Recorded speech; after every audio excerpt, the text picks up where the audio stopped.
एक और आपसे लीगल ओपिनियन मुझे लेना है खत के बारे में। आज मंसूर अली शाह साहब ने खत लिखा है जुडिशल कमीशन ऑफ पाकिस्तान को और उसमें उन्होंने कहा है कि सदर पाकिस्तान ने आर्टिकल 200 के तहत सीनियोरिटी डिसाइड करते हुए मुशावरत नहीं की। मैं ये सवाल पहले लेके जाना चाहूंगा एडवोकेट कादर खान मंदोखेल साहब की तरफ। मंदोखेल साहब, क्या सदर मुमलिकत ने आर्टिकल 200 की खिलाफ वर्जी की है मुशावरत ना करके आपकी नजर में? अगर थोड़ा इजाजत दे दे मुझे, आपका सवाल बड़ा प्यारा है सर। आप गंडापुर साहब ये कह रहे थे कि गंडापुर साहब जो है ना उसने कोई गलत बात नहीं की है। गंडापुर साहब ने आज पाकिस्तान जो जंग जीता है उसको चैलेंज किया है और ये कहा है कि आवाम सपोर्ट नहीं कर रही है। परसेंटेज बताया वो मैं नहीं बताना चाह रहा हूँ आपको।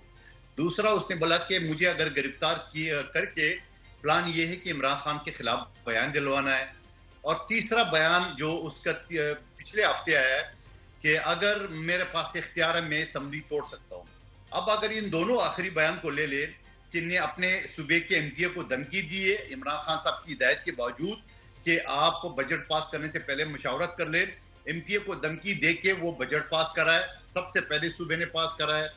दूसरा उन्होंने अब ये जाहिर की आज के प्रेस कॉन्फ्रेंस में, मैं भी देख रहा था कि वो पहले से मुखबर खास के तौर पे तो मशहूर है और इनको पता है कि कल का मेरे बयान अगर आ गया जो कि दे गई है इमरान खान के खिलाफ तो बोले कि देखे मेरे ऊपर जबर किए, मैं तो पहले ही कहा। तो ये बात। दूसरा जो आपने जस्टिस मंसूर अली शाह साहब के बारे में कहा, मुझे बड़ा अफसोस है कि वो चीफ जस्टिस नहीं बन सका। अब उसने गुस्सा निकालना है। आप मुझे बताओ, अली बुखारी साहब सीनियर वकील है, ये बताओ कि उसको किसने इख्तियार दिया है कि वो सदर पाकिस्तान पे एतराज करे? ये होते कौन है? तर्जमान सुप्रीम कोर्ट कर सकती है बयान, चीफ जस्टिस कर सकते हैं, ये बंदा कौन होता है ये बयान देते हुए? और के सदर पाकिस्तान के पास इख्तियार नहीं था मशावरत करने की। और ठीक है, मशावरत जो भी आइन में की है हो सकता है उसने मशावरत की, अगर नहीं की है आप कौन होते हुए?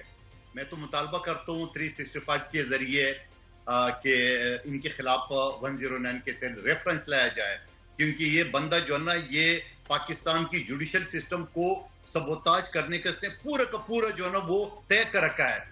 होना तो ये चाहिए कि इसको इस्तीफा देना चाहिए, कोई जर्नल किसी और को सुपरसीड कर दे। वो कहते हैं ना कि इमरान खान काजी फैज ईसा के लिए रेफरेंस तैयार करके लेकर आए थे तो फिर पीएमएलएन की हुकूमत ला सकती है मंसूर अली शाह साहब के लिए भी एक रेफरेंस। मैं मुतालबा करता हूं उसके खिलाफ रेफरेंस लाया जाए, क्योंकि इसको कोई इख्तियार नहीं है कि एक जूनियर जज यानी चीफ जस्टिस तो नहीं है, दूसरे नंबर पे जज वो जाके सदर पाकिस्तान के इख्तियारात को चैलेंज कर दिया। आप मुझे बताओ कहां आईन कानून और सुप्रीम कोर्ट के रूल्स में कहां लिखा हुआ है? मुझे अली बुखारी साहब जरूर असिस्ट कर ले कि है कोई ऑप्शन कि एक कोई भी जज जाके वो सदर पाकिस्तान पे इतराज कर रहे?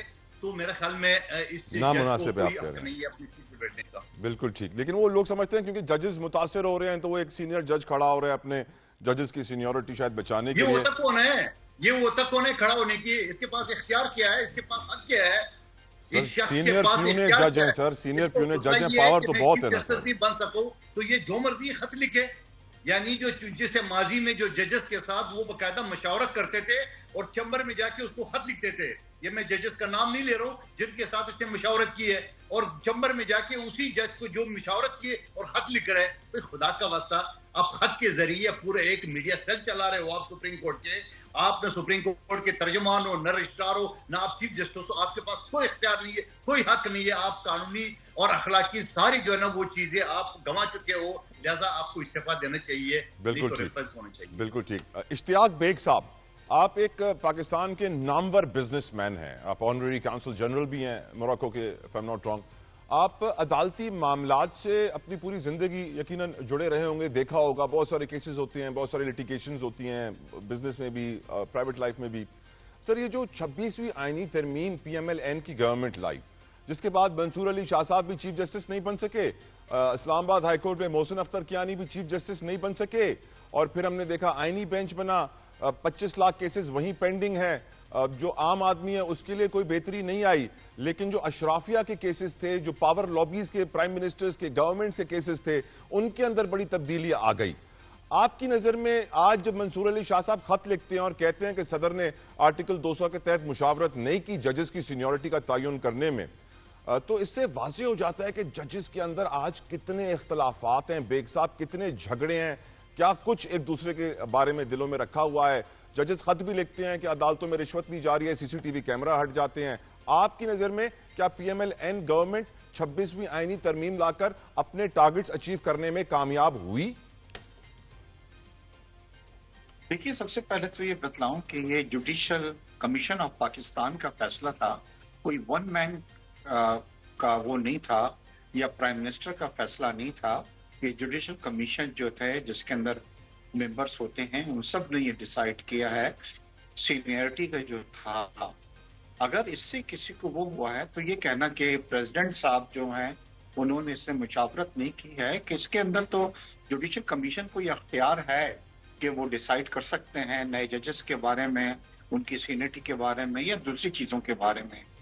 तो दूसरी सबसे बड़ी चीज ये हो रही है कि जी देखिए, इससे पहले भी आपने देखा है कि जुडिशरी में तो हमेशा हमारी प्रॉब्लम्स रही हैं। आज जुडिशरी में जो प्रॉब्लम्स आ रही हैं, इस वजह से आ रही थी कि जब कुछ जजेस जो हैं वो ये बन जाएं कि रादर दैन वो तशरीह करें कानून की और कानून खुद बनाना शुरू कर दें, तो उसके बाद तो फिर ये चीजें होती हैं जो हो रही हैं। आपने देखा होगा कि इससे पहले कुछ जजेस जो थे, अगर उनके पास कोई जाता था तो वो तशरीह नहीं करते थे कानून की, वो अपने खुद कानून जो थे वो इम्प्लीमेंट कर देते थे और फैसले जस्टिस कय्यूम के लिए मशहूर है कि वो तशरीह भी कर देते थे।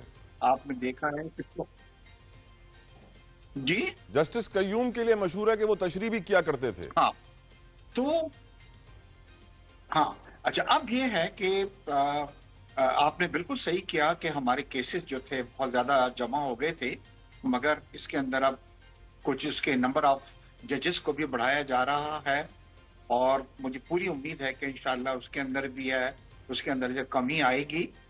और ये फैसला जो था, मेरे ख्याल से जुडिशरी के लिए एक अच्छा फैसला था, जिसका खैर मुकदम किया गया है, जिसको अप्रिशिएट किया गया है। दूसरा, अभी आप इंट्रो में जो कह रहे थे कि आज गंडापुर साहब जो थे वो बहुत ज्यादा एग्रेसिव नजर आ रहे थे, उसकी एक वजह ये थी कि जी सवात में जो वाकया हुआ है उसके बाद उनको बहुत क्रिटिसाइज किया जा रहा था, क्योंकि उन्होंने रेस्क्यू के अंदर सब पीटीआई के लोगों को भर्ती कर लिया था और जब वो इस्लामाबाद के ऊपर धावा बोलते थे तो रेस्क्यू की पूरी टीम को ले जाते थे और वो पीटीआई के लोग हुआ करते थे। इसलिए 17-18 लोग जब पानी में बह गए तो रेस्क्यू जो थी वहां पे पहुंची नहीं, और जब पहुंची तो उनके पास जी कोई रस्सी तक नहीं थी जिससे वो कुछ लोगों को बचा सकते। तो इससे जी पूरे पाकिस्तान में वो बहुत ज्यादा क्रिटिसाइज हुए। अब वो अपनी झेप मिटाने के लिए जी एक एग्रेसिव पोस्चर जो है वो शो कर रहे हैं, एग्रेसिव पोस्चर शो कर रहे हैं। बिल्कुल ठीक। और मैं समझता हूं कि इस पूरी गुफ्तगू में सबसे इंपॉर्टेंट पॉइंट मंदोक़ेल साहब ने यह उठाया कि मंसूर अली शाह साहब के खिलाफ रेफरेंस लाया जाना चाहिए।